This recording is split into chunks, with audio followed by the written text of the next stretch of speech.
What is up, guys? Today we'll be comparing the LG V50 to the iPhone 12, one of the latest flagships, and the V50, a little bit older, but one of my favorite phones this year, my #1 pick, recommendation for most people, this in the G8, just because of the price to spec ratio is just amazing. It's a 5G phone. These are both 5G phones, that's why. So they compare actually very evenly, but this one is just much cheaper. So you can pick this one up brand new, 300 bucks. Put the links down below. iPhone 12 brand new is going to cost you $799. I believe like after taxes it was like $887. So very expensive phone.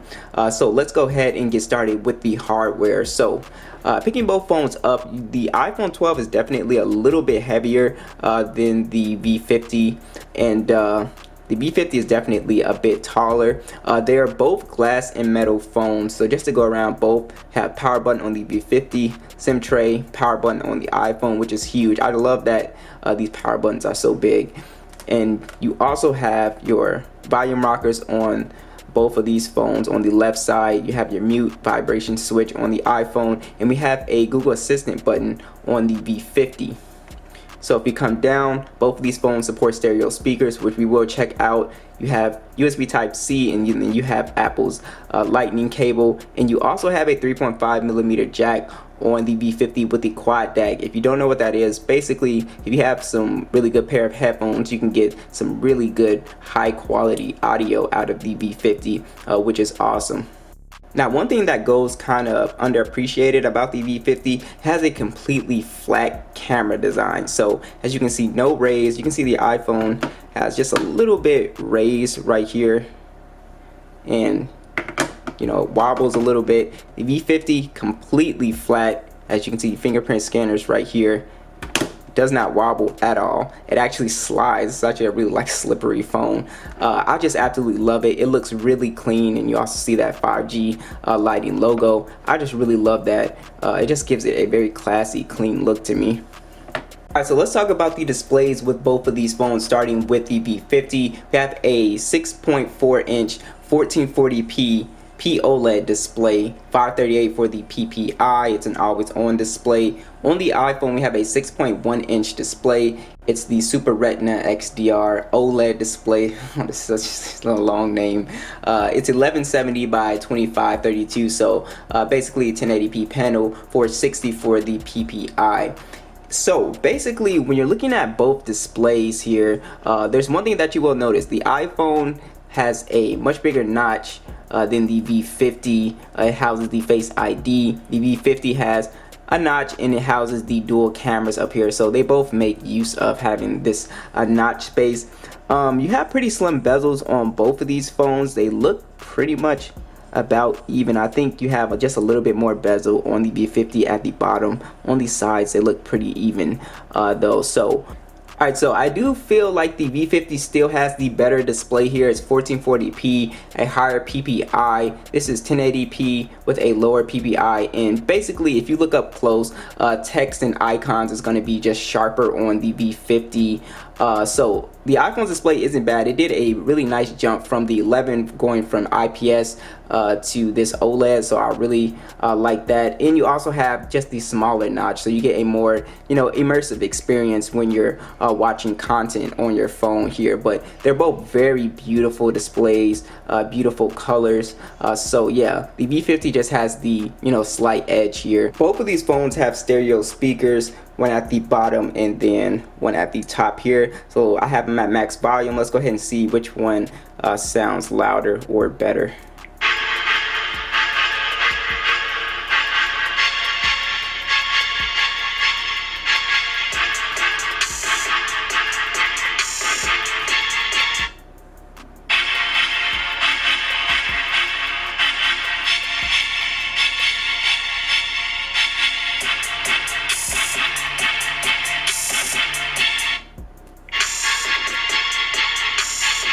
Yeah, the iPhone definitely sounds way louder and has way more bass presence, and it's because of this front speaker, I'm thinking, because the speaker right here is just so small on the V50.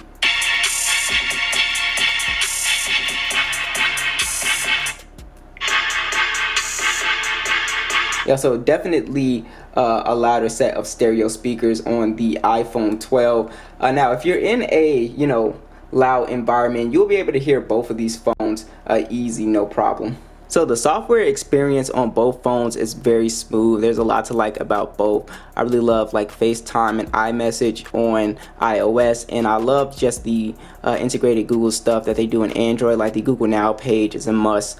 Absolutely love it, and it's different with each Android phone. So when it comes to features, like you have screen recording built in, screen sharing, have a ton of stuff. Like I said, the quad DAC on the V50 as well. You have dark mode on both of these phones as well. Just a ton of stuff to play with in Android, but this is a more clean version of Android on the V50. So it's pretty much like stock Android. So if you're on like a Samsung device, then I could show you like a ton of stuff that's really different, but this is really like basic Android stuff. So let's go ahead and get into the specs. So we have the Snapdragon 855 and Adreno 640, and on the iPhone we have the Apple A14 Bionic chip. We do not have expandable storage on the iPhone. You only get 64 gigs of internal storage, which kind of sucks because I think that's a little low for this price point. And we have 4 gigs of RAM on the iPhone. We do have micro SD support on the V50, 128 gigs of storage, so more storage, and we have more RAM on the V50 at 6 gigs. Alright, so let's go ahead and start off with YouTube. I have all of the applications closed. It's faster on the V50 here. Instagram. Faster on the V50, I think it loaded it up. It loaded that video up faster. Let's try Temple Run. Games are usually much faster on iOS.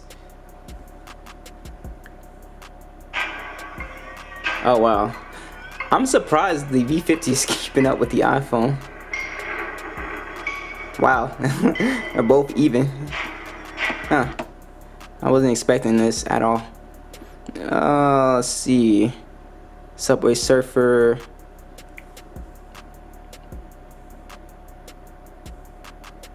iPhone got it there, but the V50 right behind. So this A55 chip, remember, it's still a flagship tier chip. It's just because it's an older chip now doesn't mean that it's not still flagship speeds. The iPhone got it there. So as we can see, very fast. Let's go ahead and run the benchmark scores. That's why I always show you guys I have to download into too. That's why I always show you guys the real world, because sometimes the benchmarks aren't gonna give you like a realistic view. Alright guys, so we had to do it through Geekbench because they removed Intuitu from the Play Store for some reason. But as you can see, huge score difference on the single core and multi-core.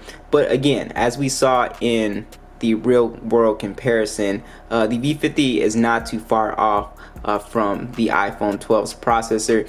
But you got to give props. This is a very fast processor. Gonna compare to the V60 tomorrow to the A65 chip. Let you guys know how that is gonna do.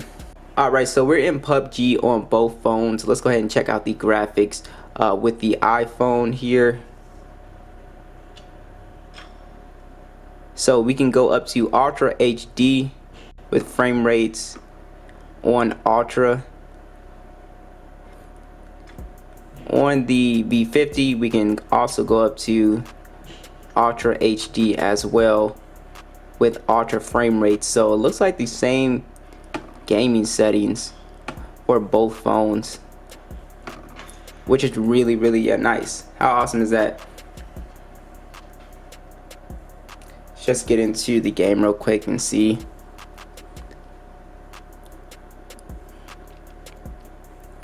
So both phones look pretty much identical here.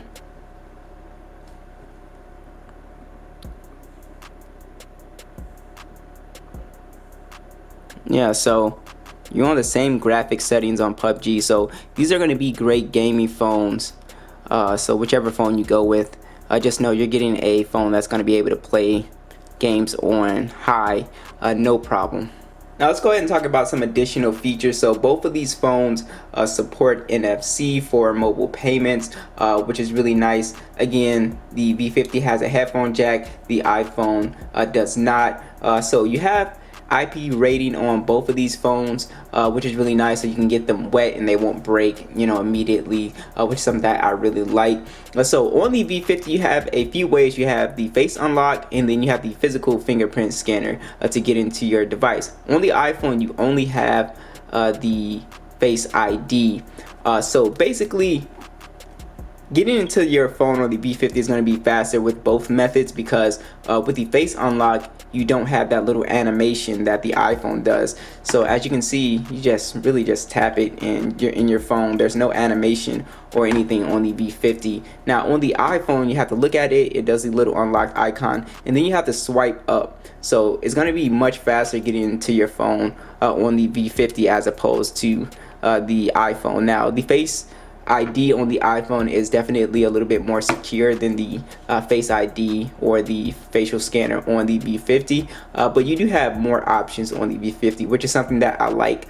Alright, so let's talk about the cameras. So on the V50, you have a 12 megapixel standard, a 12 megapixel telephoto, 60 megapixel ultra wide, 4K 30 or 60 FPS. Have a dual front facing camera setup, an 8 megapixel standard and 5 megapixel wide. It only shoots in 1080p though on the V50. On the iPhone, you have a 12 megapixel wide and a 12 megapixel ultra wide. You get 4K video, 24, 30 or 60 FPS. 12 megapixel selfie, that is also 4K, 24, 30 or 60 FPS. So what I noticed from the cameras, definitely from the main sensors, is that they both match up very well. The V50 is going to give you some very color accurate and realistic photos. They both do really well with detail as well, which is something that I really like. The iPhone sort of does what Samsung does and kind of oversaturates and doesn't give you like a real color accurate lifelike image. It kind of like makes it like really pop and stuff like that. So I know a lot of people like that kind of photo, but if you like more realistic photos, then the V50 definitely can offer you that. Now on the ultra wide, the iPhone definitely has more detail than the V50. Again, the V50 keeps its color accuracy, but the iPhone definitely beats it when it comes to just the overall photo. I think the quality is just better on the iPhone with that ultra wide lens. Now you're missing the telephoto lens on the iPhone, which kind of sucks for this price point. But as you can see with these shots, they're very close with the main lens. I was really impressed with the V50. It gives you some really color accurate photos. The iPhone always seems to kind of bring in like a lot of light out of nowhere. Like even if it's kind of like a dark environment, it'll like bring in a bunch of light, which I found really interesting. The front facing camera I do like a little bit more on the iPhone. Again, it does bring in a bunch of light that really wasn't there. The V50 is definitely more realistic, but as you can see, more detail on the iPhone. Just came out a little bit crisper on that shot. And as far as video, both of these phones really look identical. Again, for video, I miss the depth sensor on the iPhone. You don't have it. You just have the ultra wide, which is good, but I really miss it on here for, again, this price point. So overall, two very good cameras. You got to give it to the V50 for hanging in there with the iPhone's cameras. Even though it's newer phone, I was still pretty impressed here. So let's go ahead and talk about battery life. So the V50 has a 4000 milliamp battery. You have 18-watt fast charging. You also have wireless charging. On the iPhone, you have a much smaller 2815 milliamp battery with 20-watt fast charging, so it charges a little bit faster. And you also have wireless charging on the iPhone as well.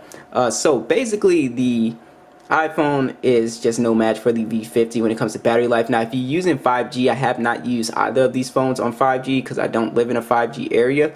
But on 4G, you will get 8 hours and 30 minutes of screen on time versus approximately 6 hours and 30 minutes of screen on time on the iPhone. So just much better battery life on the V50. You can easily go a day and a half. With the iPhone, you can get through the day no problem. If you're a light user or something like that, then you shouldn't be running to the charger at all. So what do you guys think? Be sure to let me know. I'll catch you guys in the next video.